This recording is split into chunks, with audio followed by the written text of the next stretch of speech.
7, 6, 5, 4, 3, 2, 1. Let's start right out. Hey, what happened? Oh, there we go. Hi, everybody. Welcome. Fuck, sorry. I gotta finish it. Welcome. My name is Dean. Thanks for joining us. Busy day today. It's a family program. Joining us on the screen from right to left, left to right. Oh, way to go, bud. Oh, there we are. There's me.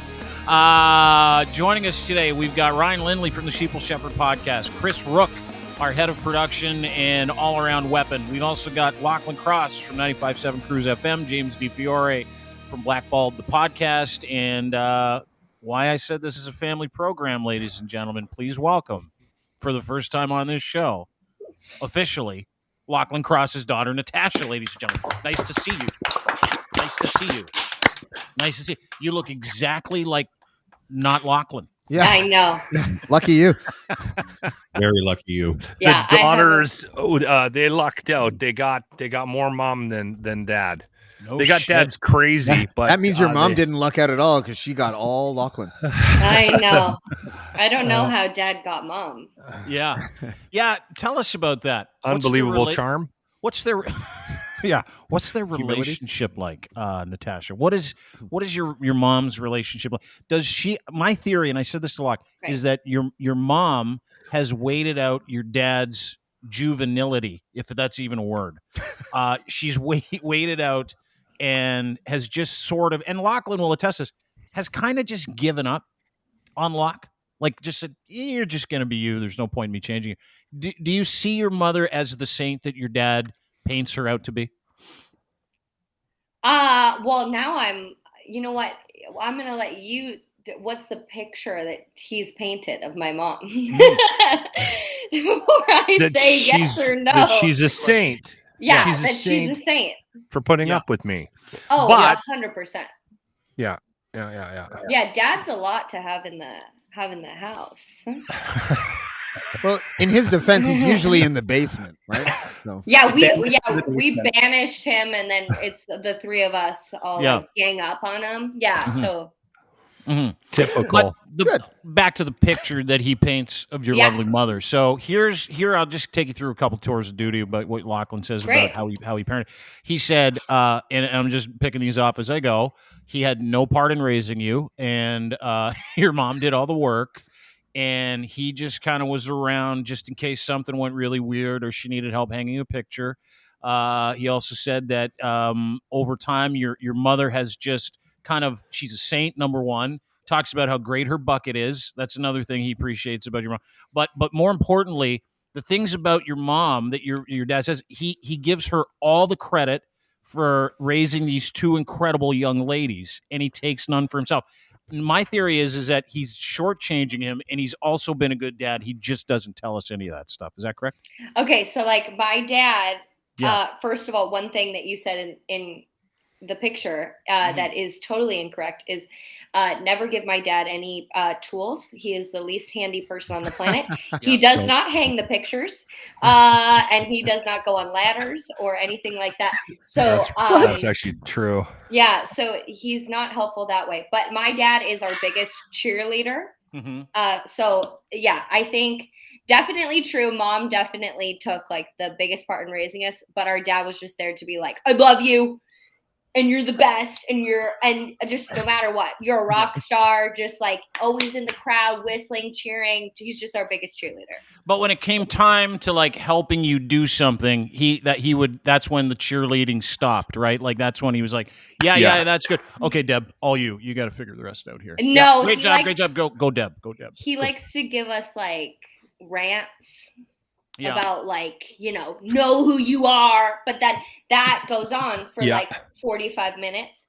And Yeah. so that I feel like that's fine. Like if but every time we had to make a decision or decide who we were going to be or had questions about or problems in life, he just gave us the same speech about if you know who you are, Even if it everything's gonna be didn't fine. matter. Yeah, Even if it's it not didn't have any relevant. connection to the actual It's just the problem one at hand. rant. Yeah, I've When he's- memorized it. When he's doing the rant, when it's like, like a 45-minute rant, and you're just being pelted with wave upon wave of alcohol-soaked breath. Is it starting to become like, oh, maybe that's why he's ranting? Is that Fair. I'm usually drunk. Yeah. Yeah, it never has been a day without a beer. I don't think that I've ever seen. Do you want to talk about that today, No, Natasha? no, Do she you I don't wanna think she unpack does. that? Do you want to unpack that? Yeah. Just if you can, Natasha Cross. Sorry, I'll just call you Cross.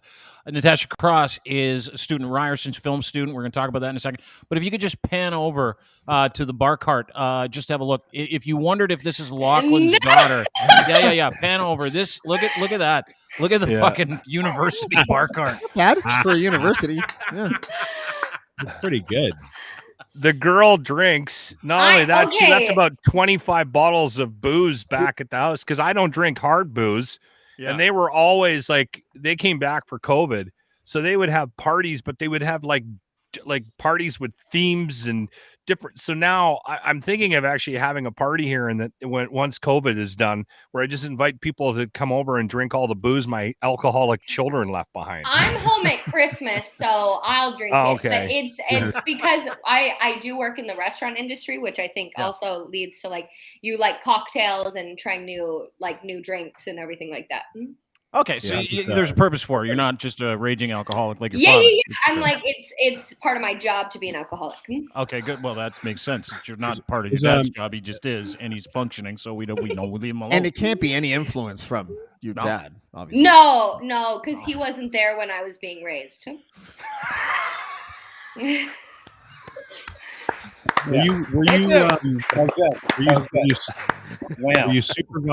you supervised by a little person a lot? No, Jimmy- he's Jimmy not was invited around. over. He's not invited over. He's not allowed over to the house. So Why not? Little Jimmy's can't come to the house.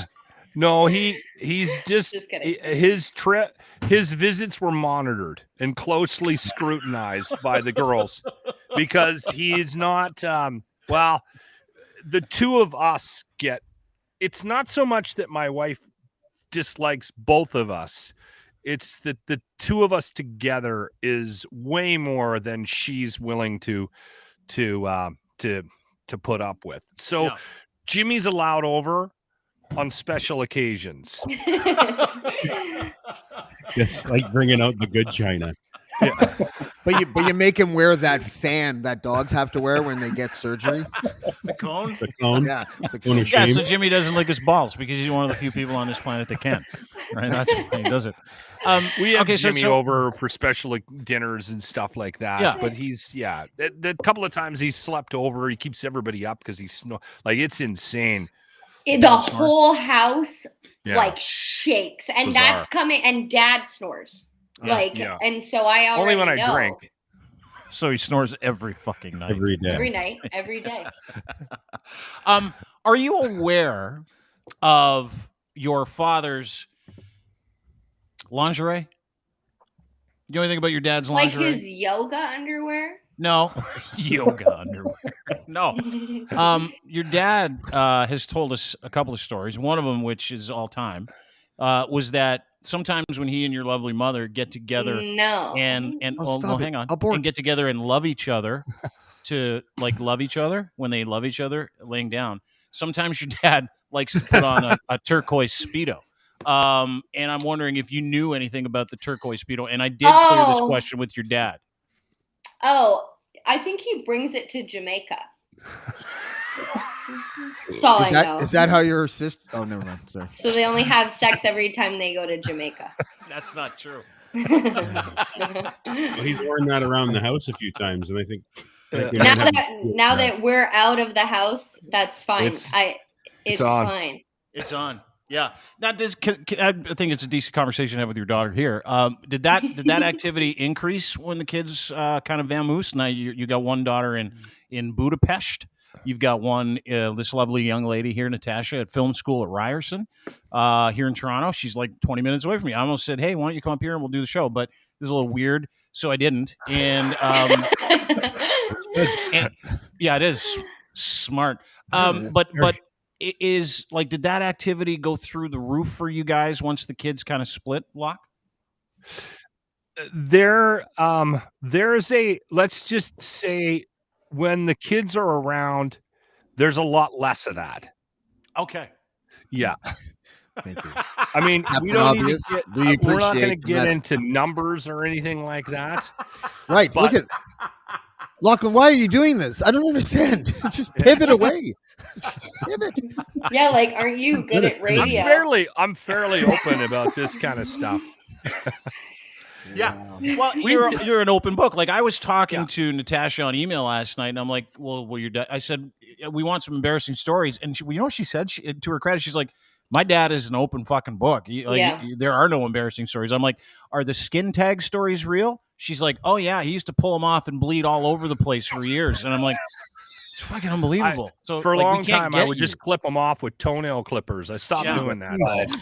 But then he gets upset, like that he's bleeding. He's like, "Look, it's bleeding so much." Like he didn't just like the ones on the neck. surgery. They never stop bleeding.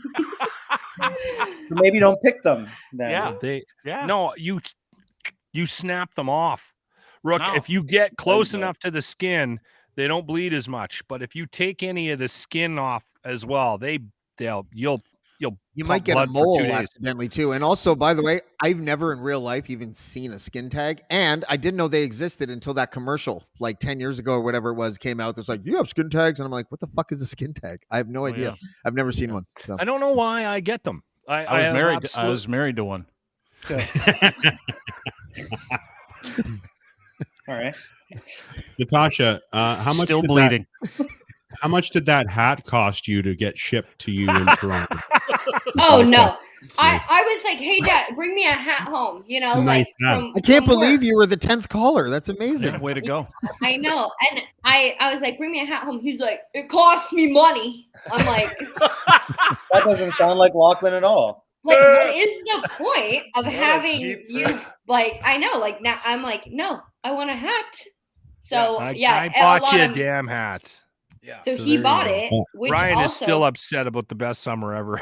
You know how much that I hat don't know if cost, you watch Ryan? this. Put it on, Ryan. $1,000. Yeah, Watch put it the on. show.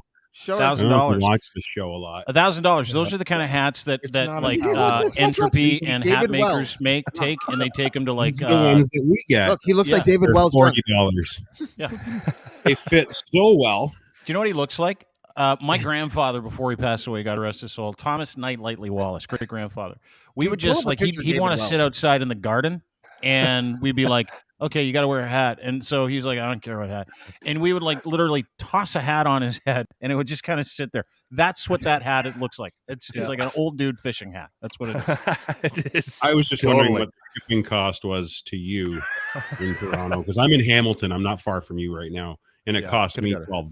So Yeah. I just thought maybe. A lot I of money. love that I actually complained to the guy that sells our hats for us, Ryan, on your behalf. I'm like, he's literally in Ontario. Why are you charging him the same shipping that He's in you Oakville. charge everybody in in Alberta? And he goes, Yeah. "This is a tough business." So I'm like, "All right."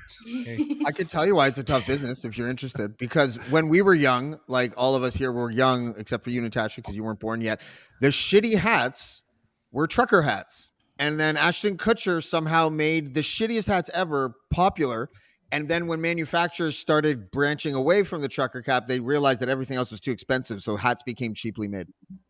I didn't know that. That's fascinating. A little bit of hat history there. Yeah, That's right. price of hats. I can't believe I didn't get any hat history music. But I know it's bizarre. But listen, can we get to why you're here, Natasha? You are a film Sure. student, I am. and the way that your dad positioned this with us, just so you know, and I take this very seriously. He's not taking this very seriously. What he said to us is like, he's like, "Hey, listen, it's like a Girl Guide thing. Can you just pop her on for a bit?" Yeah. It's like this is like selling cookies. No, Yeah, but that's that works. I like You to don't get any be cookies. like better than what he sells me as. Like I'm You are. also like an entertaining character to have on, but All the also time. like give me money, you know? So Yeah. it's like you get both. Yeah. So tell Yeah. us about the project and the GoFundMe, because I want to know a little bit more. You got a movie that you're trying to fund. You're a film student, Ryerson, and we want to marshal people to give you a hand. So how can they do that? Tell us a little bit about your movie and how people can help donate.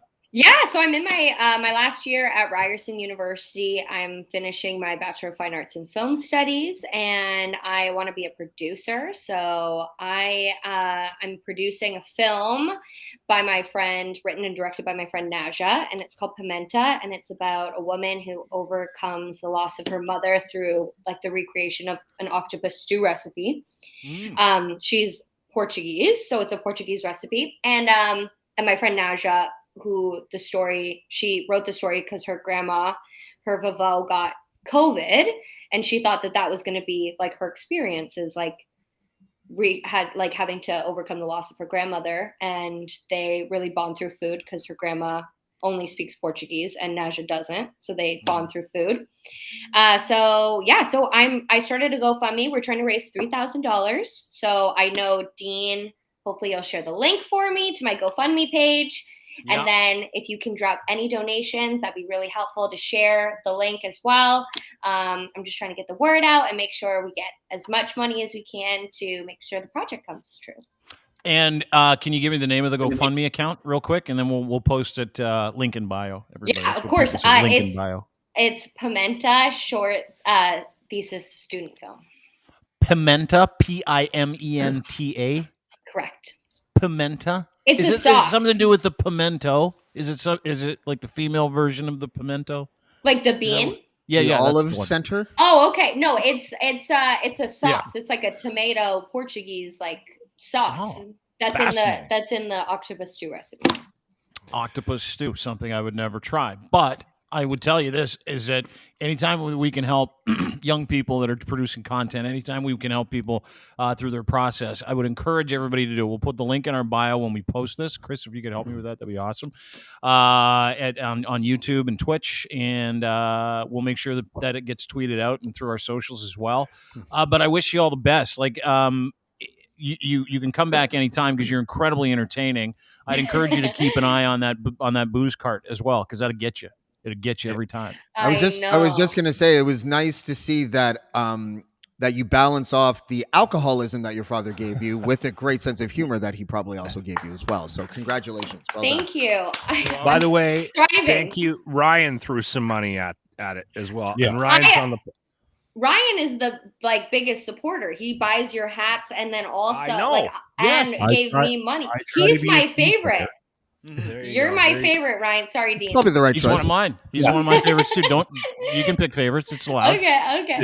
But that donation he made comes with I think he wants you to ask. I think he's got a couple questions. I think it was like a thing, right? Like you were just like, I want to ask you questions. That's what the donation's for. I need to ask a question about your dad. That's fine. I was just super curious about how many times Jimmy showed up at like school events with your dad and stuff. I just wanted to know how that went. That's all. It's not about the school events. It was about the truck that dropped me off at school with like my dad's face on it, and like, Yeah. and And a I midget. was like, yeah, and I midget was riding shotgun. and it was like, oh, Natasha's here. You know, that was You took fun. the news van to drop her off. Yeah. I had a for a lot of years when I was at the Bear, the Ford dealership in town gave me a truck, and then they wrapped it, and it was quite aggressive. You had your Elaborate. face on the truck. So, yeah, well, once or twice, yeah, we had different types of designs on it, but yeah, we had it was. Do you have pictures of that locker? I don't know. I'd have to go look. But it And was so you would pretty- drive this free vehicle, like, because here's how it works Yeah. in radio: is that everybody's like, "Hey, I'll give you something if you talk about me," and you're like, oh, "Fuck, of course! If you're gonna give me a car, I'll do whatever you want." Because you don't pay for the insurance. Sometimes you don't pay for Nothing. the gas. Yeah, I had free cars for years, Yeah. but the thing is they want something in return, and lots of times people would say, "Hey, we'll do it, but we on the bumper we want to put like our logo and your face," and I'd be like, "Not a fucking chance." Now Lochlin, on the other hand. Oh yeah, He is like, No. yeah, no problem. I'll embarrass the shit out of my kids, and I get a free car. no Yeah. shame. That's why I'm here. yeah. Like I'm the same way. That's amazing. Anyway, Well, you know what I listen. like about this project, though, and I just I want to say this out loud. I think it's cool because the school they've thrown this project at these kids, and they have to, from the ground up, they have to build this content piece, right? So her and her friend have written, and they're producing, and they're going to film it, and they've got to raise money, which is, in the world that we live in the content creation world that we live in, this is a valuable teaching position for the school to throw at these kids, because a lot of them are going to have to try to find money and get sponsorship to get projects off the ground. So I think it's awesome. Natasha, can I ask you a quick question? Of course. That $3,000, is a lot of it going to a really good editor? Because I've always found in every project I've ever done that the editor is the most important component almost on a project. Yes. So all of our crew that we use have to be people in our year. So we're all free. It's locations and cast and like art department and like food to feed people and travel. Are you allowed to guerrilla? Are you allowed to like not pay location permits and just go somewhere, guerrilla film and split? Are you allowed to do that? Yes, but we're not allowed to tell our profs. That's awesome. What a great way to go. You can do this, just don't say a fucking word about it. Yeah, they're just like, because we're Ryerson's liable. Like, they're technically in charge of us, right? Plus, so the money laundering opportunities alone would be amazing. Like, yeah. We'll talk. Natasha, thank you. Wish you the best. And GoFundMe, Pimenta, give us the link again one more time if you can. Yeah, no problem. Do you want me to send it to you or just like right Both. now? You can recite it and then send it to us, and then we'll put it up. Yeah, great. So it's gofund.me and then it's /4B8 1 sec 39936. Okay, maybe you just send it to us and we'll post it. Yes. I was like, it's not a good link. I just put a note on the one down there. Was the link Bonzi's idea? Did he brand that for you? Oh, good Lord. Thank you, Natasha.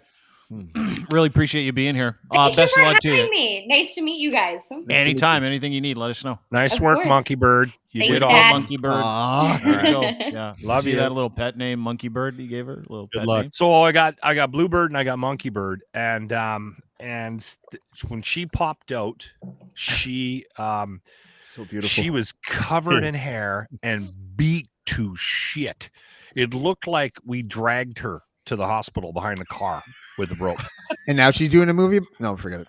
Unbelievable. It was so terrifying. Like she came out and she was like, her head was fucked up and she had black eyes and she was covered in hair. So I was like, this thing looks like a monkey. I mean, it was not a good looking child. I mean, she bounced back pretty quick, but it was awful and terrifying. And there was a lot. She got beat up in the departure from the womb. So yeah, they literally grabbed her, threw her into this bubble thing, and they started running down the hallway. And I'm standing at the door. I'm all in scrubs, and my wife looks at me and goes, "What are you doing, dummy? That's your kid. Follow her." Because I'm standing there wondering what to do. So of course I'm running down the hallway. I don't know what the fuck's going on. But they were concerned about her because she took such a beating coming out that she bounced back. Look at her, like tough as nails. Yeah. Anyway. Yeah, really weird. The hair fell off. So yeah, it always does. Because I thought maybe we delivered a primate. Anyway. Were you for a second? Did you look at your daughter and look at your wife and go, "Is this mine?" Because you kind of described Jimmy the way you described her as a baby. Jimmy was not around during conception. Well, fucking obviously, he gets far away from you as he can. You know. Anyway, well, she's listen, a good kid. I got two very well-adjusted and confident young women, and they're going to be complete fucking rock stars. And the one in Hungary, which we've talked about, the dancer, she's dancing for a contemporary ballet company in Budapest right now. She's fine. She's set up for life. She studied 8 years at the Royal Winnipeg Ballet. This one here, though, this is the one that you guys just met. Yeah. That's She's not going to her. run the world. She's going to take over Hollywood. She's going to be absolutely amazing. Dude, you did yeah. really well. Like you can tell when Yeah. like in the first few moments, you can tell that she's well spoken. She seems like she has a really good personality. She seems to have the open book kind of thing like you. She's funny as hell. You did well, dude. Well done. Thank you very much. You know Yeah. what? And I've had people meet my kids and with good reason go, because anybody who sees that and then knows me has trouble making the connection. And I do joke about the fact that the mom did the heavy lifting on the parenting side of things, but I'm not lying. She did handle most of it. I got brought in for conflict situations, and girls are just sort of, they gravitate to mom. There's that bond with moms and daughters that dads are never going to. I mean, there's daddy girls out there, but there's never going to be. I'm never going to be able to cross that line. It's not a competition though. No, it's not a competition. It's just it is what it is. And the only It'd be rule, fun if you 'cause turned it people into a competition, though.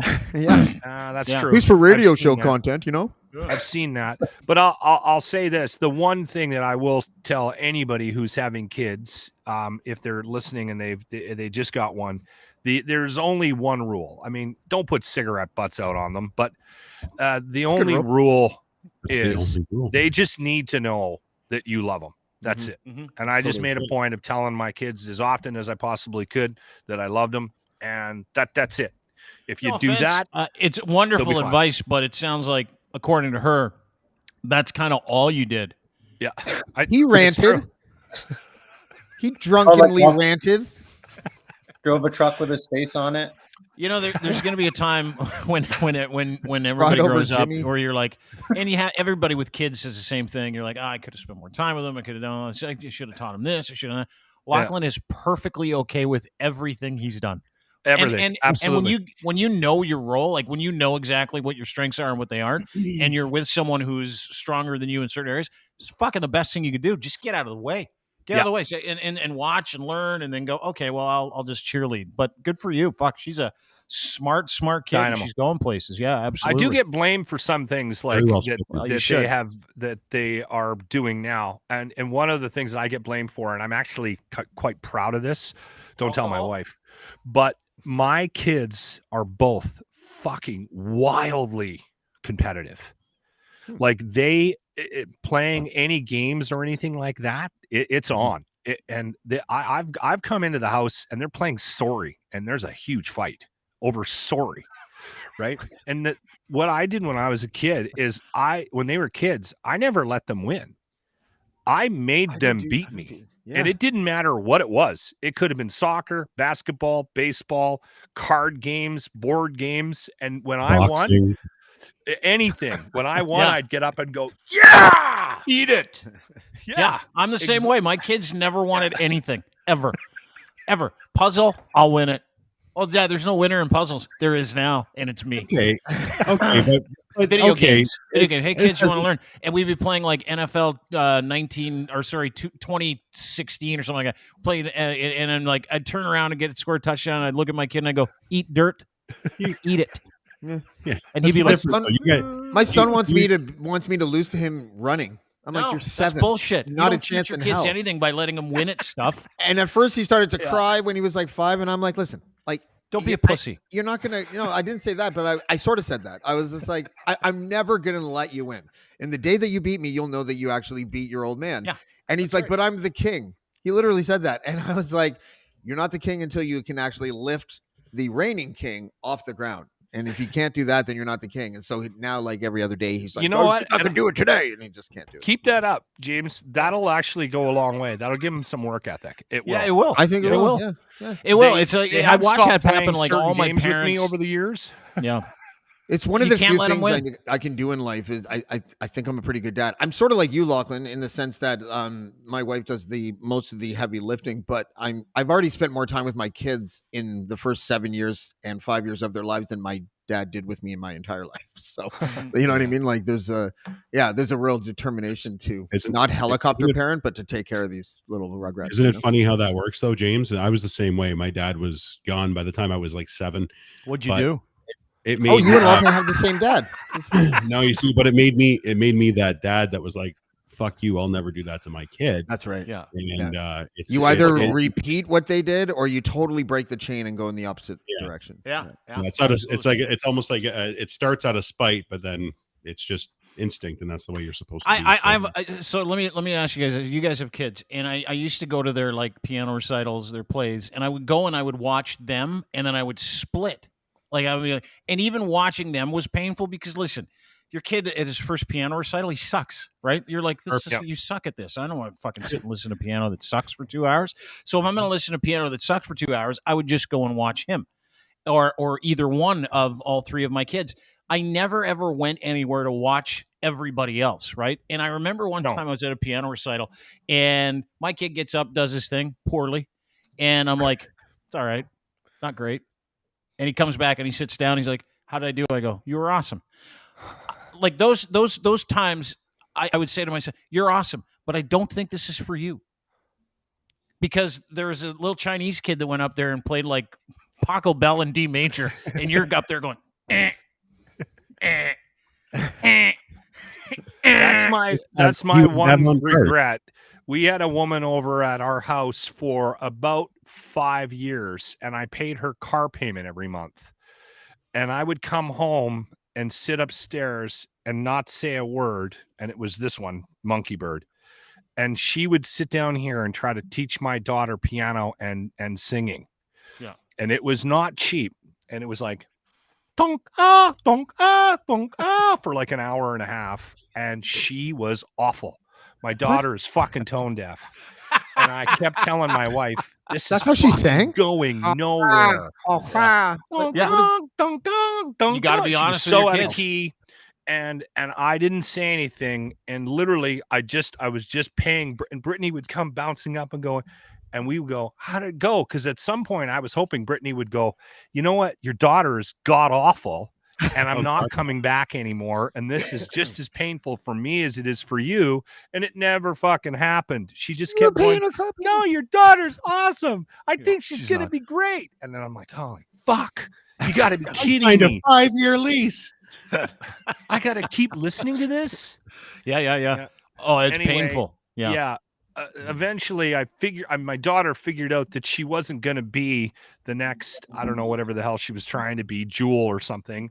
And she's moved on to a creative field, but she's not singing and playing piano anymore. And which is good for everybody. Dude, worst thing you could do with your kids is to tell them, A, they're special, because they're not. They're just people like everybody else.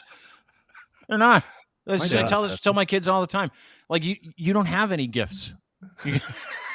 Here's your gift: working hard, being humble, and the rest will take care of itself. We live in this world where everybody's been telling their kids, "Oh, you're so special, you're magical, you're so much smarter than everybody else." Doesn't matter. It's called millennials. Exactly. If they don't do the work, they're never fucking gonna go anywhere. So, I like you guys, I've been very realistic with. I've been very realistic with my kids, and I think you see that in Lachlan's daughter too, where she's like fully independent. She understands how the world works, and she's well prepared, right? Unlike Aaron Rodgers. I don't know if you guys read anything about Aaron Rodgers over the past couple of days. Did you see this? It blew my mind for a number of reasons. Chris Rook put this up yesterday. He joins us today as well. Aaron Rodgers, unvaccinated, test positive for COVID-19. He's going to miss Sunday's game versus the Chiefs. Now, Chris, explain this, because Aaron Rodgers, to start the season, said this at a press conference. Are you vaccinated, and what's your stance on vaccinations? Yeah, I've been immunized. Now, my understanding is It's like he's a lawyer. Who fucking knows? My understanding is that he is not vaccinated. He's not. And because he's not vaccinated, He's not playing. And if he was vaccinated, he might be playing even though he had a COVID diagnosis. But what the fuck is going on with Aaron Rodgers, rookie? Explain this whole thing to us. Yeah, so basically he got COVID, or it got reported that he got COVID yesterday, and then that's fine. That came out on Twitter. And then 2 seconds later, Ian Rappaport tweeted, QB Aaron Rodgers is unvaccinated per me and Mike Garofalo. Out Sunday versus Chiefs. Obviously, that raised a bunch of red flags because of that clip you just showed about him saying that he was immunized or Immunized, Yeah. So now people are losing their minds. Blue checkmark brigade with their flags are coming and raking Rodgers over the coals, saying he lied. He's not adhering to the unvaccinated protocols with the NFL because he's not wearing a mask when he's doing meetings. And it's all kind of sort of just falling apart. He won't play on Sunday against the Chiefs, which is really crappy if you're a football fan, because that was the game I think everybody was looking forward to this weekend.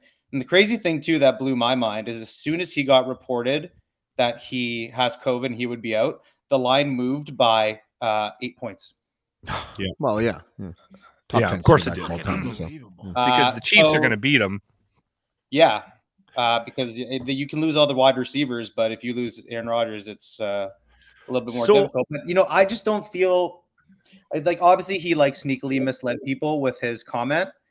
Yeah. But he did it on purpose because he knew exactly what he was doing. And he knew that if it came out, then he could just say, well, I didn't actually say that I was vaccinated, guys. I said I'm immunized. But hold it. What does that mean?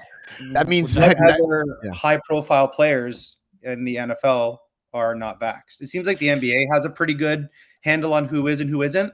Yeah. But I feel like there's a lot of covering up with players in the NFL.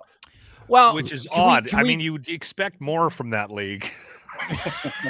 But he did. I can't believe none of the people that have killed people are not getting vaccinated. That's crazy. He went to his. But I think more the high-profile guys. Sorry, Ryan. I was just trying to come around to the wife beaters, and then all of a sudden they don't get vaccinated. I don't understand. Lindley? Well, they beat wives. That's true. He went to his personal doctor and ended up getting a I call it homeopathic treatments.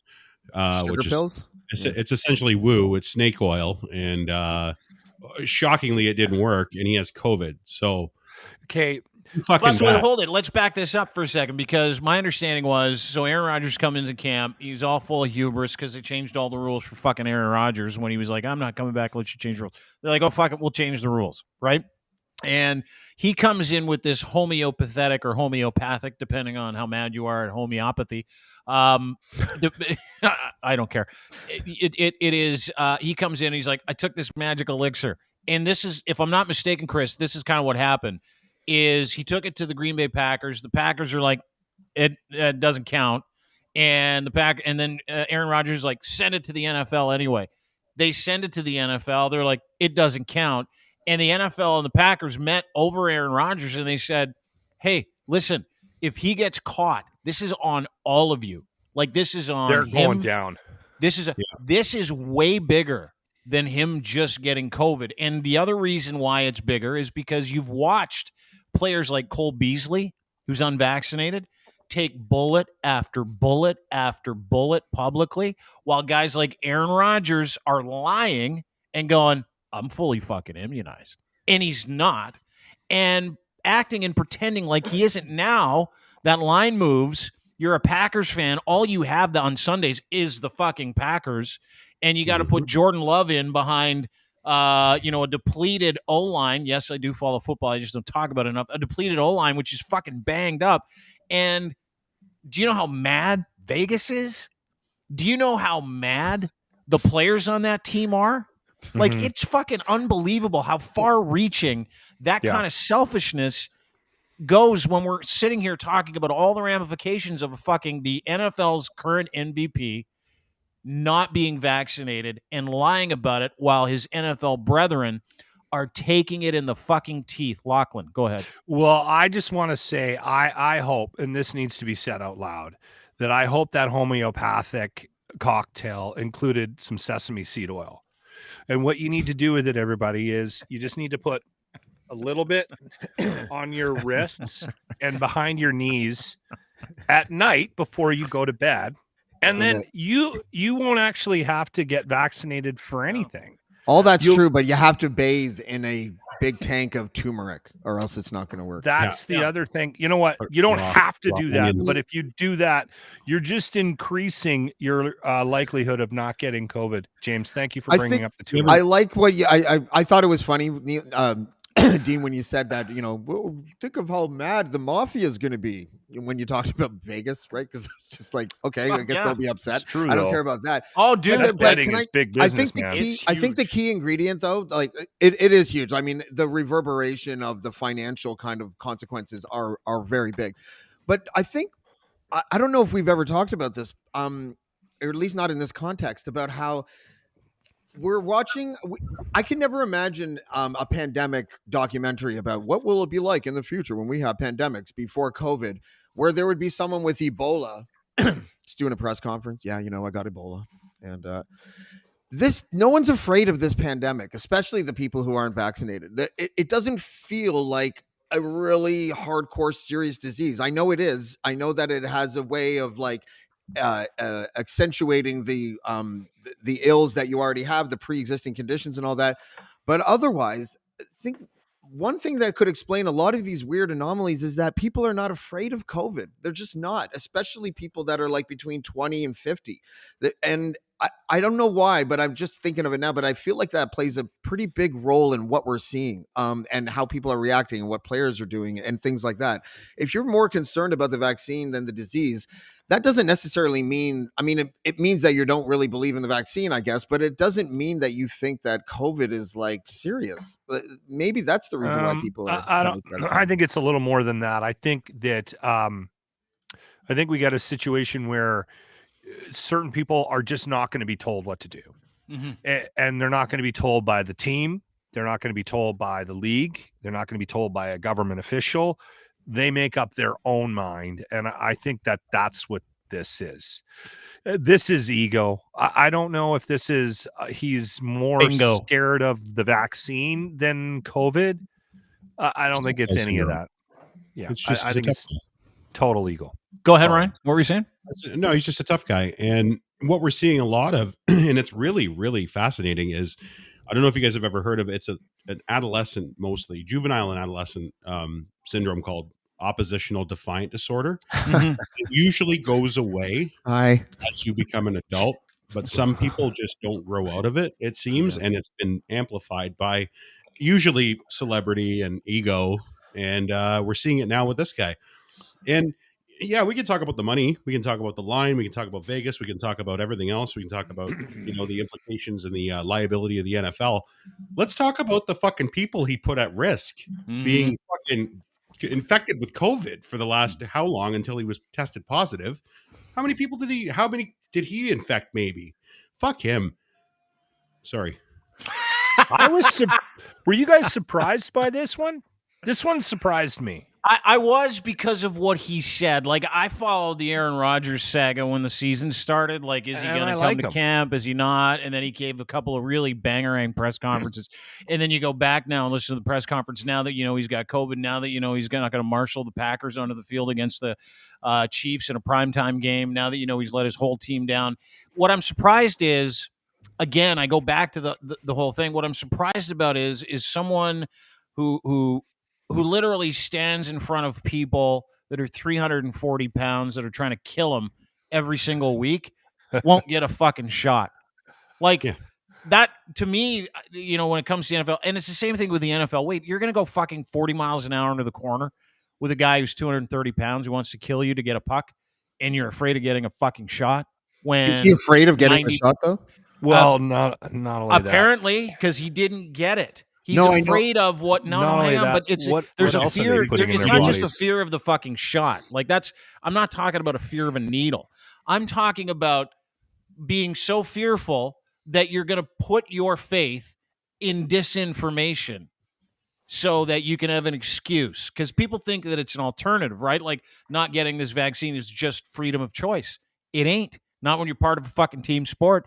Not when 50 other guys are fucking counting on you for their paychecks. Me. He seems like a team guy. Like, this one bugged me. This one really threw me. That's why I'm so mad. Like, he's a great player. And why I'm so pissed. It's like, funny guy too. I thought you were smart. Like, I thought you were a smart guy. He is smart. He I- almost got the Jeopardy job. Yeah. Yeah. Like he Dude, is you gotta be that smart actually, to get the Jeopardy job. Yeah. Well, but he actually won Jeopardy. Well, no, I know he won Jeopardy because he got time Celebrity to fucking Jeopardy. study on Jeopardy. It was Celebrity Yeah, Jeopardy. They're dumb questions. It's like me and you going. It's like me saying to Locke, "Okay, Locke, I could we're gonna watch go water Jeopardy skiing for a today." month and not get one right. Yeah, well, that's different. the only person alive who has a super liver. What is Lachlan Cross? Yes. Or That who would is be that? one I would get. Yeah, I know you would. I know you would. But don't I you know. think that imagine on the same day? This would be really just an interesting thought experiment because we touched on it a little bit with Ice Cube the other day. Imagine a black NFL player and a white NFL player like Aaron Rodgers, both on the same day. We're like, yeah, I just didn't get vaccinated. I just don't really trust it. It would be two completely separate conversations. And I think that's really interesting. I don't know if that's the direction you really wanted to go with this conversation, but it's just where we're like, well, what a stupid fucking idiot, this, that, and the other thing, and that's fine. But all of a sudden, when you put in historical perspectives, and then all of a sudden it makes sense that a black football player would be like, I don't know, I don't trust the government, Tuskegee and shit, all that stuff, like whole history. Yeah, I don't want to do it. And he's like kind of given a pass, even though we're all citing safety. No, he's not. He's not getting a pass at all. He's getting Everyone's skewered. calling I him didn't out. say that. But I he didn't got say a pass listen earlier. to me. I'm saying the fictitious black player that I just invented in my head, we would be giving him a pass, even though the arguments we're making against Aaron Rodgers is about safety. That's what I'm saying. No, Not at all. well, I wouldn't. I don't know about the rest of you, but he wouldn't get wouldn't one either. from me. He'd get one he- from me, he- obviously. I understand your hesitancy, but get the fuck out. Sorry. Yeah. Yeah, You know? and then I there's I don't that think you part would of say it. that, and I don't think that would go over well. And I don't really think that would be you actually being fair to the person's perspective who probably had family that were brought here in slave ships, probably had family that were hung by trees, probably maybe had family that were injected with syphilis from the government. Like, I don't know how you turn all of that history into like, sure, you can inject me with something against my will, in a sense.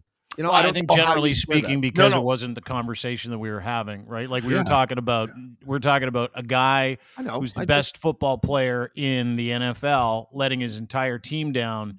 And I get what you're saying, and it's a valid discussion. Like, are we going to? But there's a white example of what you're talking about in Cole Beasley. There's a white example you're talking about. Cole Beasley, exact same scenario as what's his? Oh, by the way, Josh Allen from the Bills also not vaccinated. No one's talking about that. Like it's like we have picked certain people to fucking beat the shit out of. If they're not superstars, we seem to not give a shit about that person, and we use those people for litmus tests for our own fucking self-edification, gratification. And Cole Beasley, if I'm Cole Beasley and I'm waking up this morning, he's a slot receiver, little U slot receiver, almost didn't play this year, still won't get vaccinated. He's observant of all the non-vaccinated protocols that NFL players have had to be observant of, which are fucking heavy duty. Like, I mean, can't be anywhere without a mask, can't eat with your team, can't go out when you're on the road. Like, these are big, serious fucking consequences and rules that they put in place. Wow. And then on top of it, he's taking tweet after tweet after tweet from the blue checkmark brigade and people going, fuck you, you loser. And then all of a sudden, Aaron Rodgers says, I'm not vaccinated after he gets it. No one says anything for like 5 fucking weeks, 6 weeks. Like, it is unbelievable, the double standard. And we do have a white example of it, and it's fucking gross. Like, what we see now and what we see, this double standard of entitlement, is fucking unbelievable. But I think to blame is the league. I think the league's at fault here in how they handled it. I mean, I think that's more of a conversation than the league black, and the Packers, white versus who this player, whatever. I think the biggest issue right now is that the NFL let this happen, and they let these players play, and they tried to hide the fact that some of their high profile players were on the field not vaxxed. NBA, Kyrie was told to stay home. Mm-hmm. How many people has been infected in the NFL while playing? I'm just curious. If we know that even. Do we know that? I don't know those numbers. This is what I mean by they're not remember. afraid of the pandemic, because apparently all these unvaccinated people playing, yet everyone's fine. So this is what I mean. They can't sell it as a fear-driven disease. It hasn't been sold like that to like half the public, even some of the people that got vaccinated. Like me, I am not afraid of COVID. I go to the grocery store. I wear my mask. I do everything I'm supposed to do, but I'm still not afraid of it. If I got it, I still wouldn't be afraid.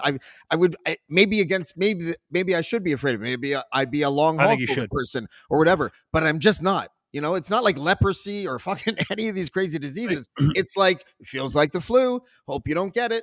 And it doesn't strike fear in people. And I don't know. I just think that's a point that we often overlook, is that might explain a lot of people's hesitancy and that we're just not afraid of COVID.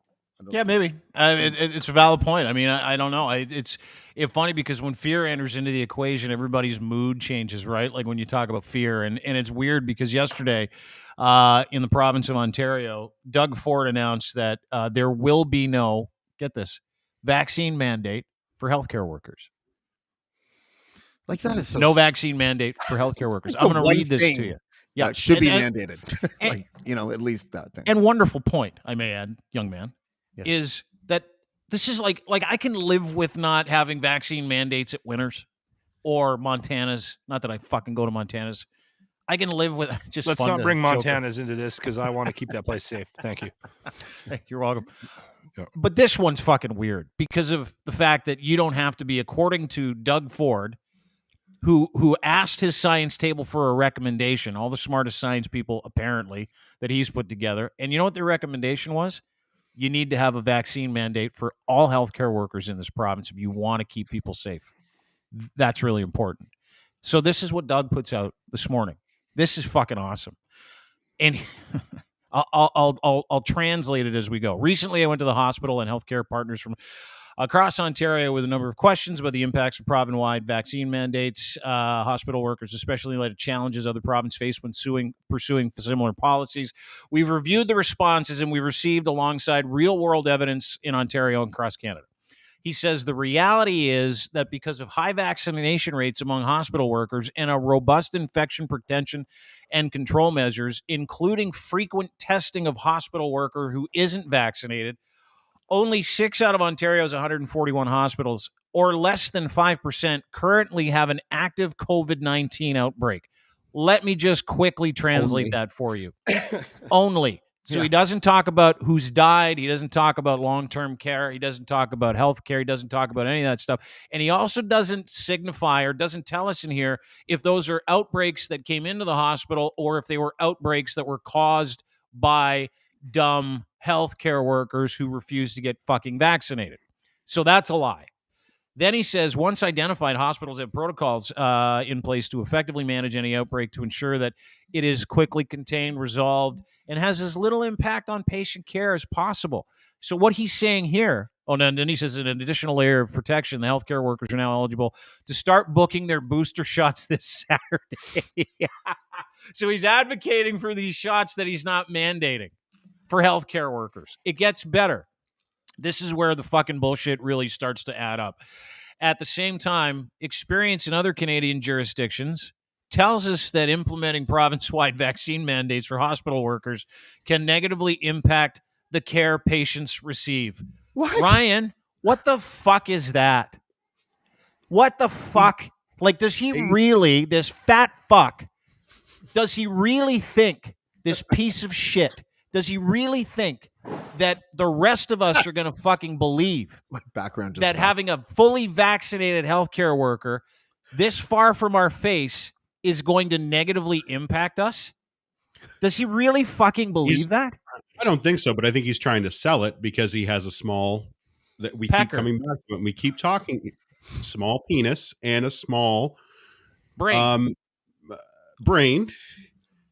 and a small contingency of virulent anti-vax assholes that he's counting on. He's to bring his numbers up that group cannot be responsible for getting him back in. It can't. It's too small. He's very liberal. Do you know what the numbers in last election were in Ontario, Lochlin? He didn't win by any popular vote here. If we went by popular vote, he would not be the premier. He's hedging his numbers on where the votes come from, and he's right, and he's doing it right. So that 10%. What are you guys, Alberta? Yeah, like pretty much with more people. And dude, I live in rural Ontario. like near between I don't know, like near Algonquin Park, basically. We have the craziest MP in Cheryl Gallant. That's my MP.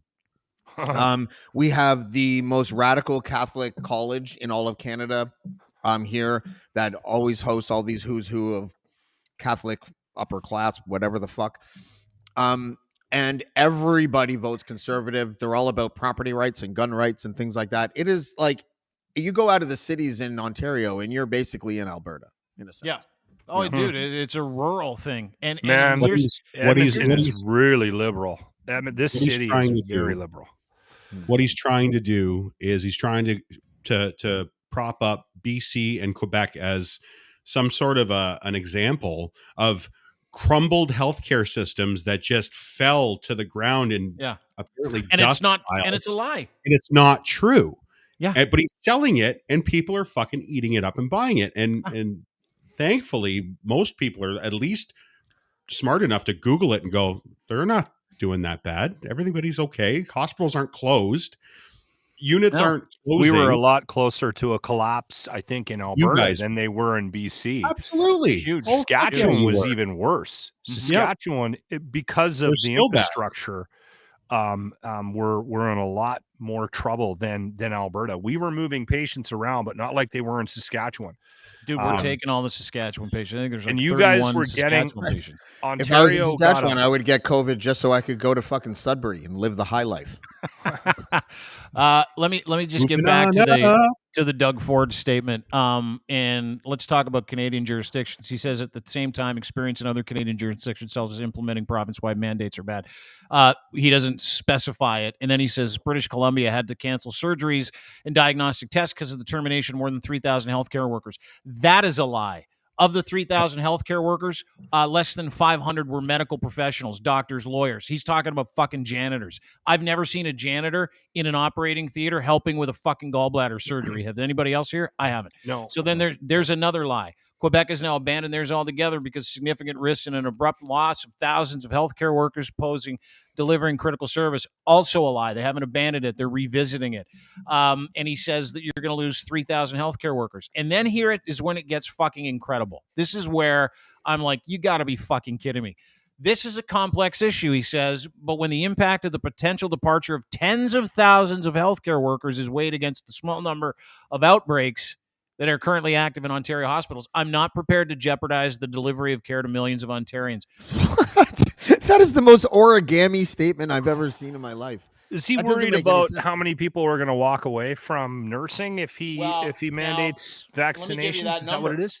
Yeah, let me give you the number. So he's saying 10,000 people, tens of thousands of healthcare workers are going to walk off the job or it would put their jobs in jeopardy and we won't get that care. That number, 1.8% of all healthcare workers right now are holding out. 1.8. Now, of that number, where they've instituted these vaccine mandates in individual hospitals, that number cut in half overnight. Yep. In half. And if you think about what happened in the education side of it, when Lecce announced that he wasn't doing it for the teachers or the staff in education, he actually quoted, he said, we'll lose 50,000 teachers and It was a support staff in fucking Ontario. lie. It's just How poured many out of their ass. how many Why do teachers all these are in statements Ontario? smell like No, Doug how many Ford's bum? teachers are in Ontario? 103,000. So half. So half? That's so Half it's of not them half. are anti-vaxxers, apparently, according to the PC government in Ontario. So the same tactic is being used with healthcare now. Mhm. And I'm going to get in trouble for talking a bit out of school, but nobody knows where she works. But Ashley works in healthcare. I'm not going to say where. And they had a group of anti-vax. I'm not getting the shot. Fucking no way. And there was a list, and that list was pretty long of people. And she was legitimately concerned, saying we're going to be short-staffed and this is going to suck. As that deadline loomed, because she's not in a hospital, so where they are, they have mandated it. As it loomed, that list ended up being, I think, 8 people. 8 fucking people in the whole building as the fucking deadline approached. Who's with me? It works. This fucking works. We've seen it work everywhere. Everywhere. Everywhere. And he won't do it. And he And won't protect He won't. And so here's the other thing. So he downloaded that responsibility onto individual hospitals, clinics, and long-term care facilities. Oh, sorry. Right. There, she just corrected me in the comments. It's actually only 4 fucking employees Raise in your the hand whole. if your wife fucking- has ever corrected you in the comments. No. I know. 4 employees in the entire fucking building. I still think that I still get twitchy about the mandates, but I've never understood anybody in the healthcare industry that wouldn't, like, if you don't think vaccines work, why? Like, I don't understand how that. Why are you here? Yeah. And your entire vocation is based around it. Right? Yeah, that one baffles. How long you been a That's lawyer? like- I fucking hate it. Oh. Yeah. Why So aren't you selling sesame oil? Did you ever take Or your Lachlan car to a Cross? mechanic that burns a little sage and says, "Okay, you're good"? Yeah. All right. That's what this is. I have felt this why way don't you since take our some federal ayahuasca government and said you'll be that fine. our federal government said that one time that if you close the borders, it could make the infection rate climb in our country. Yeah. And it could make it worse. That's what this kind of sounds like to me. It's like, listen, if we have to get rid of the people who aren't vaccinated, that means that our care could go down because, well, I don't know, but it could go down. It's like, Well, and that's the the other issue with this whole thing too, right? Like, they're not doing themselves any favors, and this isn't just a PC problem in Ontario. This is across the board with politicians. They keep saying things out loud that aren't true, that are clearly lies. Mhm. People with any amount of intelligence looks at it, sees it, dissects it, and goes, "What?"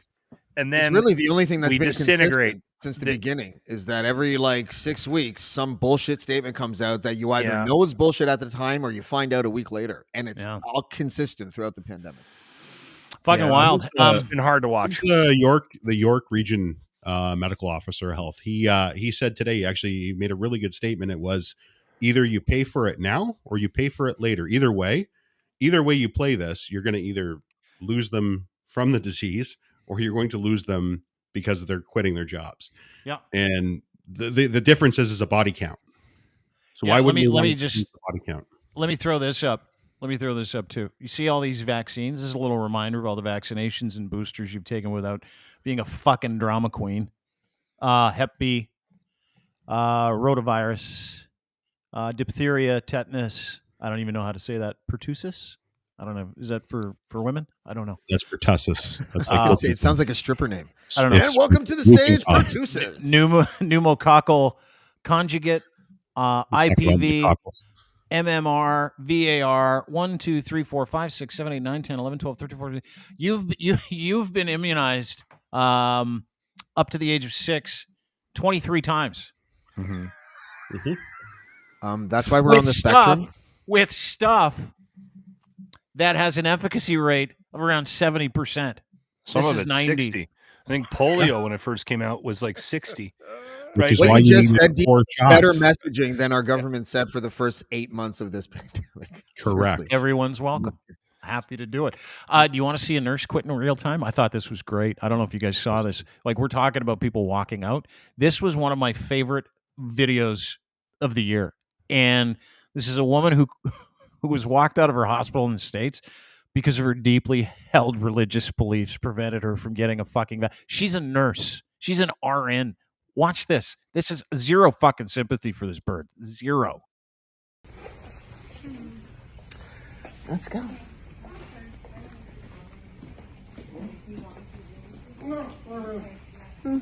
Thank you. I am being escorted out of Kaiser Permanente Hospital for my religious beliefs because I don't want to get the jab. And I asked all day for someone to explain to me why my sincerely held religious beliefs are not good enough for Kaiser. And no one was able to do that for me. Bye. So now they're escorting me out because I wanted an answer and I'm not leaving without an answer. And I have some nurses here who are standing with me in solidarity and I appreciate that. And I just want all of you to count the cost. I want you to watch this and think what really matters to me, because I am willing to lose my safety and security, my house, everything for my freedom. And I want you to think about that.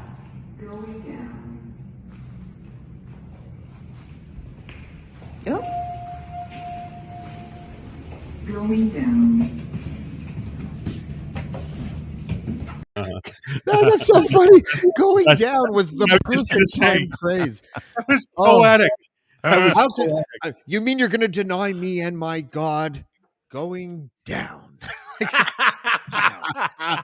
I never noticed that the first time I watched it, but that's fucking beautiful. Isn't that great? I can't believe Yeah. how much she wanted people to be like, yeah, you know what? We totally think your superstition is like the best reason ever to not get vaccinated as a healthcare worker. Like, for sure, 100%. Where's her mask? Where's I her can't- mask? No mask. She didn't fucking want one. hostile. She just, dude, she's not. Yeah, but listen to me. These people are fucked in the head. Like, they're mentally unwell, and religion makes people mentally unwell. And as someone who has someone in my immediate family who believes that stuff, I can tell you this, is that that's a choice that each one of these individuals make. Like Mark Friesen, the dude from Saskatchewan, who's literally on death's door still. I've been in the hospital He's for like a month and a still- half. Yeah. You make your decision, and every decision, no matter what decision it is, vaccine, should I buy green peppers or red peppers, they all come with a fucking tax. And the tax with this is you work for somebody that says rules and regulations have changed, people. We've got a new disease, need to protect people from it. And listen, if a massive hospital conglomerate like Kaiser Permanente doesn't want to be can't get insurance for something, guaranteed it's real. I can guarantee you that the reasons always. that a massive company says, like, listen, you can't do that here, you got to leave. The reason why is because they know it's real, and they don't want to be on the hook for it. So you got to leave. And that's the same with her. And Doug Ford, tying it back to this thing, doesn't believe in any of it.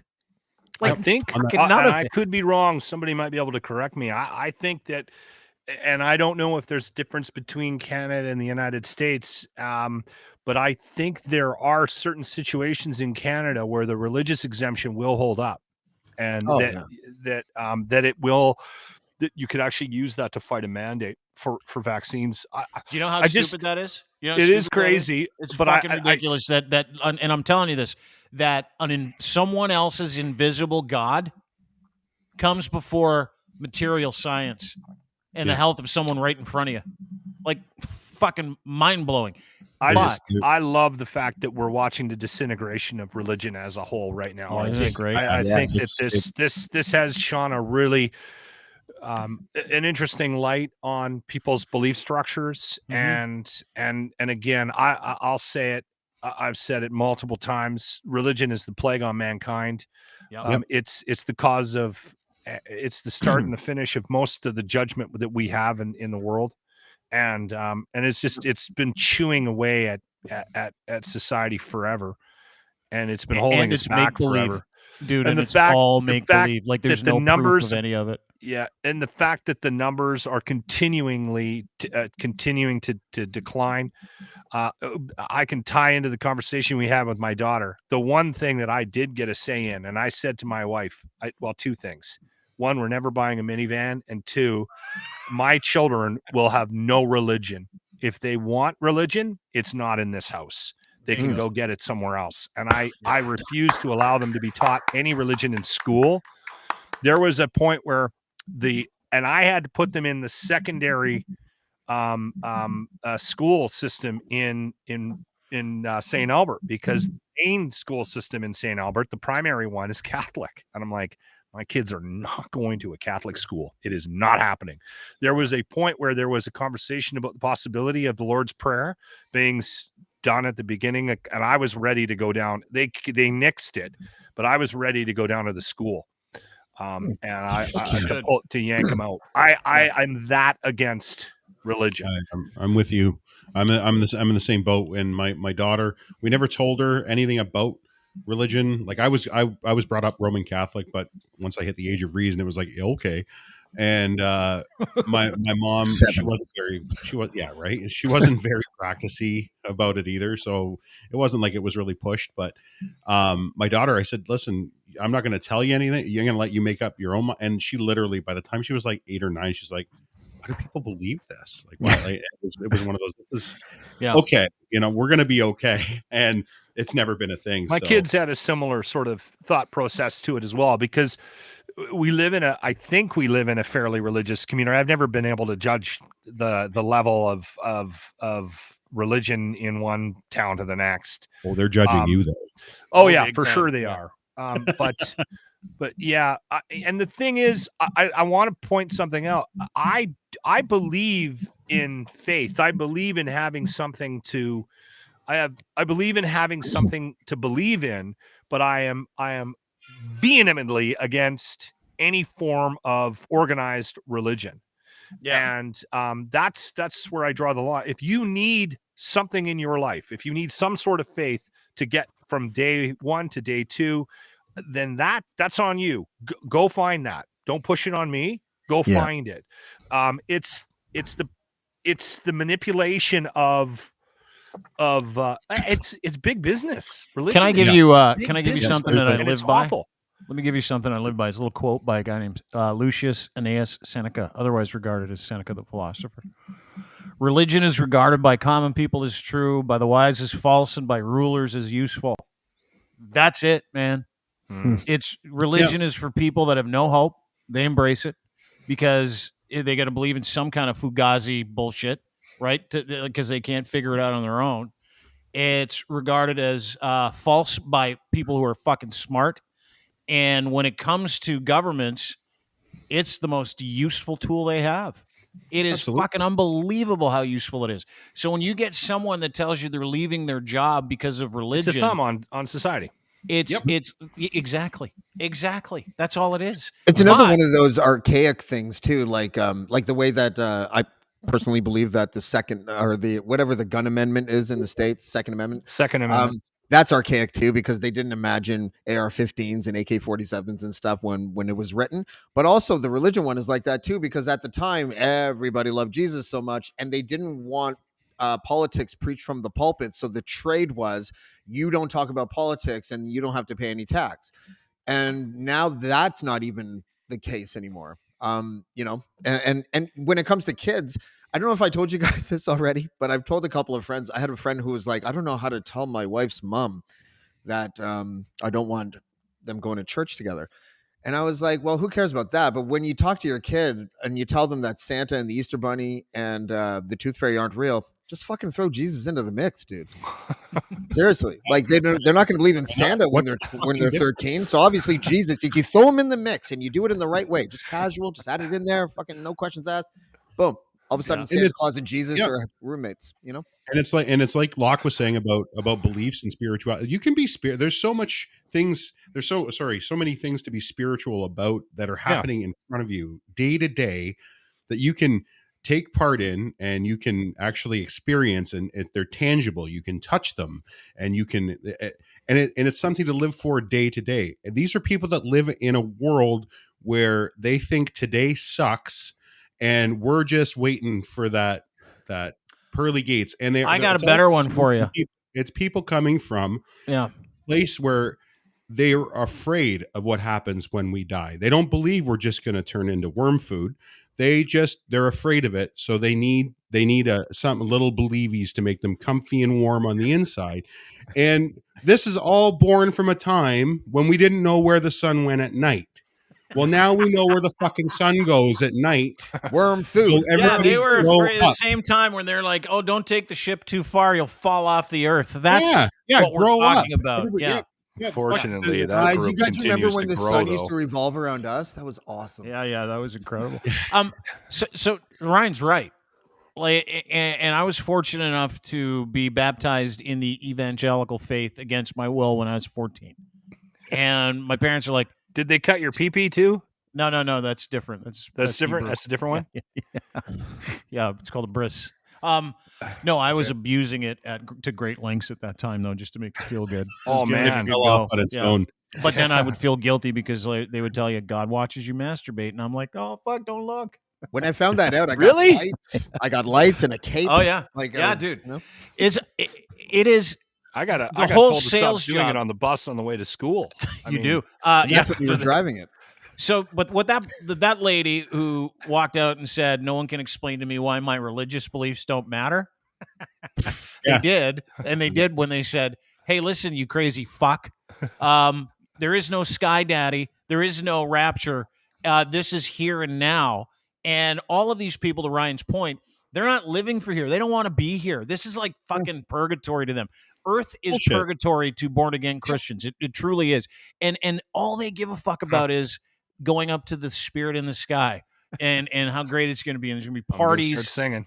And it's gonna be fun, In the sky. and it's like, and it lasts, and they call it, and it's funny, they call it eternal life and Yeah. eternal salvation, and that's the fucking key for them, is telling them that if you do anything to upset God, even though you're in the religion, even though we're ruining your fucking life, if you do anything to upset God when it comes to this pandemic, you're gone. You can't go into You're out. heaven. Yeah, How have they separated the past vaccines and shots they had to get in order to get the job with this one? I haven't thought that far ahead there, Luck. Well, social the- media didn't exist, Lachlan. So it's Well, totally no, I'm curious though. They were We all are, Lachlan. Everybody is. We're all fucking curious. Why? Because there is literally no fucking answer. Well, Yeah. they're a different generation. They're brought up with all this disinformation, so much more like than we were. Is it But the irony, though, the irony is it of the this, mRNH one or something? it's Is a No, bunch, it's they a perfect think- storm of a whole bunch of They stuff, think right? that the serum is has two things in it. One is, and I've referenced it here before, the mark of the beast. So the devil is putting a little bit of his cum in the syringe, and they're like, we don't want devil cum in our arms, because if they do get the mark of the beast, the Bible says once they get to heaven, God will look at them and go, "Oh, you got the mark of the beast. You got to go down to hell for you." And how they talk about hell is weeping and gnashing of teeth, and like a burning feeling for eternity. So, which one are you picking? So a if meth you're high. fucking weak-minded individual. Yeah, you're gonna go. I'll take the one where we're hanging around on clouds. I don't feel like burning to death forever. who established that the mark of the beast is in this Oh, thing? I dude, don't- that's been I around don't for The under- so King long. James version. I'll tell you who. The King James version of the Bible, and why it's But called why the King this James one? version. Why this Well, vaccine and not again, the other one? No, But it it always could be happens. any. We cycle through this. It happened when Reagan was president. Better example, when Clinton was president, the Lord's Army, who I happen to have a friend who broke away from that cult, he basically said that they used to explain to them that the mark of the beast was going to come under the Clinton presidency. They do this to fire up the really dogmatic religious people, by the way. And when I say they, I mean like religious leaders who probably don't believe in any of this shit are able to get that flock to believe in whatever the fuck they want. And the mark of the beast when Clinton was in office was supposed to be a microchip that was implanted into your wrist. And that's what it was then. And then every generation, it just comes back in a different form. You know, and this just happens to be the form now. In 30 years, Bizarre. the mark of the beast will be something else. And it just keeps on going and going. You know? So did you say it's bizarre, Luck? Yes. Yeah. It is. Like, I don't Don't understand overstate it. religion, and I've just sort of chalked it up to not having any of it in my life. Like I managed to get through my childhood without anybody going off, which is surprising. And nobody in my family went off the deep end and joined some cult or some weird religion. And so I didn't have it when I was a kid. And then I was so anti-religion as a young man and met my wife and continue to be anti-religious just based on, we don't need to get into it, but based on encounters with people over the years. And I've been lucky to avoid it my whole life, but I'm just, so when stuff like this pops up, I'm thinking that because I don't have an understanding of it and I didn't grow up with it, that maybe that attributes to my lack of understanding of their mindset. But No, it doesn't. Fucking It's just a fuck. crazy. Yeah. One of the sorry, Dean was just about to say something, and it made me think when he was saying you really emphasized the King James version of the Bible. And there's a thing I read. I read where it's one of my favorite things I've ever seen. It was the King James version of the New Testament was written in 1611 by 8 members of the Council of the King, and there were no actual original texts of Super the original legit. Bible. None. And do you know why King James did that? You know why he came up with his own Bible? Because Catholicism at that time ran the government, and he fucking hated Catholicism. He was more of a Luther guy. Like, he was a big fan of Martin Luther, who split away from Catholicism. And so he invented this book to replace the Catholic Bible to give to all the people in the land because he wanted to control them with something else. I had a scheme. It boiled down to the 21st century Christians who believe the Word of God is a book that was edited in the 17th century from a 16th century translation of 8,000 contradictory copies of a 4th century scroll that claimed to be copies of lost letters written in the 1st century. That's not faith. That's fucking insanity. Yeah. So, and I just wanted to let Manny know. Can we just let Manny know? I would just like to let Manny know in the comments that can we be this equally critical to all other? Of course we can. It just so happens that right now, like if you were talking 5 years ago, the one thing that we would be criticizing, if we were brave enough to, because people would mob you on Twitter, would be Islam, because it's a fucking the radicals in Islam are fucking nuts. Right? Manny, I have all religions in one Christian. big giant fucking. They're not all the same. They're not all the same. But I do. Some I have of them them are all worse in than one. others. Islam and Catholicism, clearly the worst religions on the planet. As far as actually, I don't know about that. Dean, you have a picture. You have a picture of the actual baby fetuses from yesterday that we that were used in the mRNA development. Yeah, so this is another thing that Christians like. It's like any bullshit they can take and put in their quiver so they can shoot dumb arrows at dumb things. This is one of them. It's like, because they use baby fetuses when they were developing mRNA technology. That's absolutely untrue. It's been debunked about 4,000 times. But go ahead, Jesus freak. What do they use though? They use stem cells or something though, don't they? Don't they use something? No, I don't mean from aborted fetuses. I mean like human tissue of some sort that's grown in the lab or something. To do with the DNA stem cell research. No, that's been debunked too, right? 1,000 times. Yeah. It's not even controversial, stem cells. Like, I don't know why that would be controversial. Well, it's because, you know why? Because they're against abortion and they think it all comes from abortion. It's like born again Christianity. People are like, why don't you get, like, my brother said this to me. He's a reverend. He's like, why don't you give it to like all the other religions? I'm like, I wasn't held captive by those ones. Fair enough. Okay. I wasn't enslaved. I despise all religion. Manny, we despise all misinformation, just so you know. Yeah. Yeah. Oh, fuck. When I say the words, like in my Twitter bio, it says organized religion is a Ponzi scheme. It's because it's fucking true. Number one, like and then the other thing is that it's organized, right? You want to have a relationship with a higher power? Go fucking ahead. Yeah. But I can tell you from being in an organized religion, when someone says we got to organize, they're in an organization. It's in the fucking word. And so what you're doing is you're putting your healthcare and your future, your life, in the hands of an organization that created a bullshit Bible in the 1600s so that you would do exactly what you're doing. It's working like 400 years later. It's fucking unbelievable. But let's be a little bit fair here. The 2,000-year-old version of the Bible, also a little nuts, right? Just a little. You know, like when you take I have no idea what you guys Judaism, are talking Christianity, about. I'm so lost. when you take Judaism, Christianity, and Islam, and you look at their original texts, it is the most batshit bloodthirsty thing, pedophilia-ridden shit you've ever read in your entire life. That's why I always tell people that are like, they're like, well, I'm kind of a lapsed Catholic. I'm like, best Catholic to be.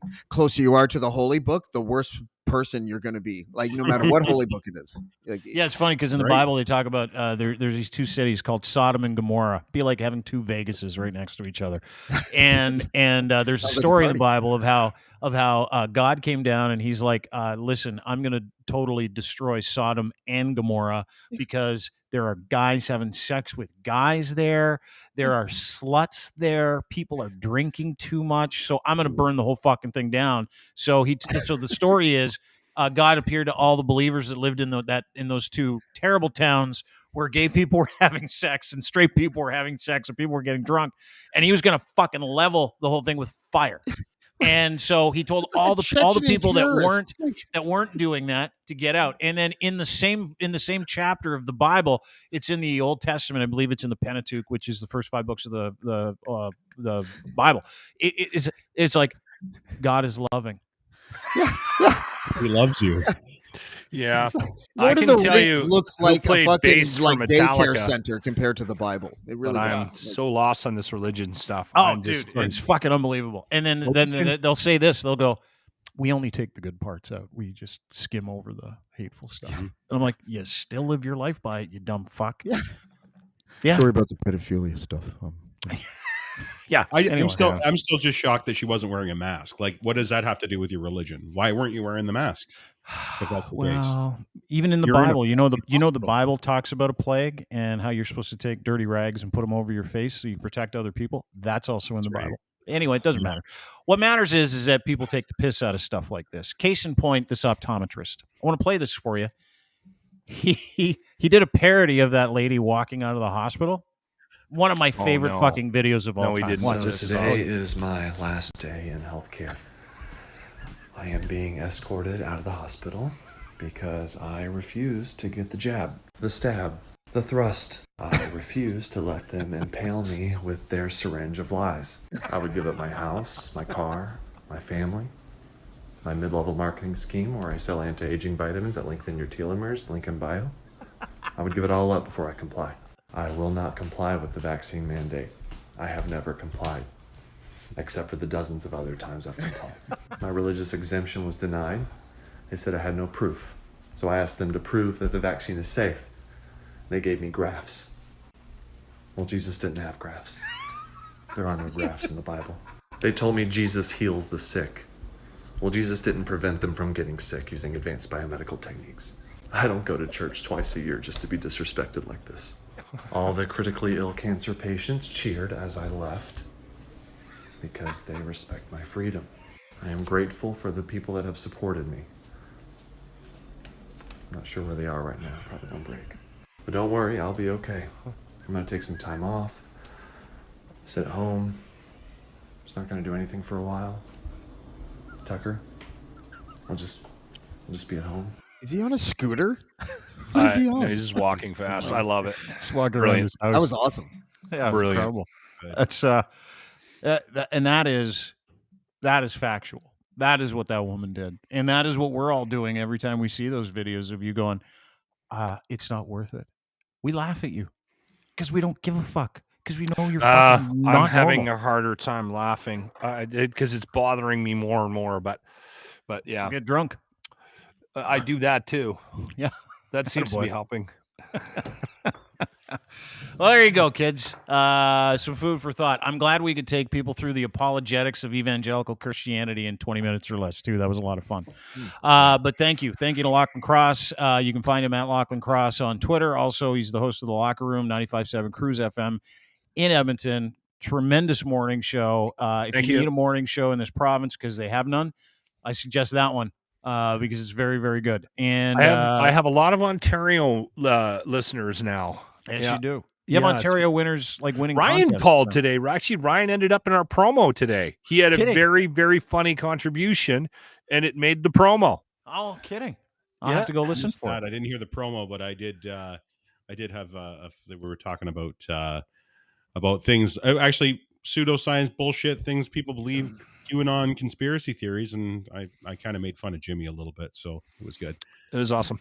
Yeah, Oh, that's nice. Well, good. Sheeple Shepherd Podcast is where you can find him with his lovely wife Ashley at Ryan Lindley on Twitter as well. I think is it Ashley Lindley on Twitter? Mrs. Lindley 2019. She, for some reason, Nice her of you to name- brand that. Yeah, really. I didn't do it. Christ. I think Bonzi did it. I don't know. I think you're She like can do it. just way to brand your wife so no I one didn't- else like I didn't DMs or do it. dick I didn't pics. I heard Bonzi came up with the idea to rename Facebook too. Meta. I heard. Yeah. Yeah. It's gripping with meta. Anyway, I do enjoy the that we take the piss out of fucking Bonzi when he's even not here. It's so awesome. easy to do. I think we all get the piss taken out of ourselves when we're not here. But I think so. Ryan Lindley on Twitter as well. Never where can you, find him. James. Not at all. And that is James D. Fiore. By the way, a little upset that you moved your background. That Dude, you it fell. Did you not see it fall? no, It because fell, and I'm like, It looks like This whole thing fell. the background Speaking of looks like gory, something you Jamie. pulled out of the dumpster from CBC. What I told my wife was, I'm like, this looks like a school play for kids that don't give a fuck. You know? Yeah. Yeah, there's no such thing as a bad background. I liked it, and it looked Yeah, like you put it it together. did look real like a fast. CBC where they do rentals every 6 months because they have Meg to spend Ruffman, their you remember money her in the because they have tool too belt? much. If we don't spend it, they're going to think we don't need it. That's right. Pull the carpets out again. Yeah. But you can find I James said it on looked like- Twitter at James DiFiore on Twitter. You can also find him on Spotify, iTunes, Apple Podcast, Blackball the podcast, and I think you got another one with Noam Chomsky coming up, don't you? I have one. I have a special guest this Saturday at 4 p.m. Eastern by the name of Lochlin Cross. We're not doing a surprise thing, right? But we're gonna have I think you guys will like it. It's gonna be a totally different vibe. It'll be interesting if Lochlin plays along and makes sure the Looking podcast forward goes to well. it. Hold know on, if I you have will. to play along. No, you just have to be like not like oh, he's trying to go down this road. I'm gonna go down this road. You know what I mean? Like that kind of shit. Just let it I go. Let it have host. something to tell you before we do the podcast Oh, on the weekend. Not committing. The committal is. If you have any expectations about where it's going to go, you're going to be gonna go well. disappointed. No, why- It's going to be a real long couple of hours. no, that's What not. time? I think it's gonna go fine. I think it's gonna go fine. Okay, I- good, time good. during the Don't have day? any expectations. I know you're too much of a planner, James. You can't plan with me. There's nobody in the world that's ever said that about me. James, you're just a little too organized. He's not. My Okay. my background just fell to the ground, dude. Like, Yeah. that's not organized. All right. And Yeah. I'm going to be shit canned when we do your it. Evans Gate background. I was gonna do this thing where I got your mom to do stuff, and then I was like, no, because I have I don't really know anything about you, and we're gonna know a little bit more about you. I think. Okay. All Yeah. right. All Okay. right. We'll I'm gonna try. Hopefully, I like I told everybody this week I have skin tags on my nuts. What more do we need here? maybe you cutting off a skin tag with some toenail clippers would be fine. You know? Well, I had a blast. Make sure you Good until the donate end. the Locke's Daughters thing too, everybody. Thank you, Ryan. Thank you. Because the more you donate, the less I'm going to end up having to fucking pay. I couldn't see your name in that list, by the way, Lachlan. I'm waiting to top it up. Because when it doesn't get to $3,000, guess who's fucking covering the nut? Send the link.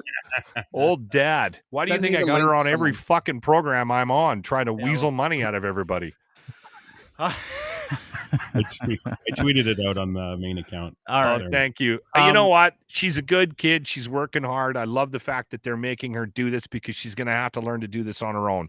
So this is a valuable life lesson. And I Good for her. at first I was annoyed by it, but then I was like, no, this is what they fucking need to do. Ryerson needs to do Absolutely. this kind of shit with them. Oh man, be I proud didn't of teach her. my Be proud of kids. her. I didn't teach my kids that stuff. Like they would come home with magazines. You know, your kids would come home. They got to go door to door with magazine subscriptions. I would just go like this. How much you got to take in? Like $400. I'm like, then I'll win the free iPad if I go in with $400. I'm like, it's $400. Never bother a neighbor ever.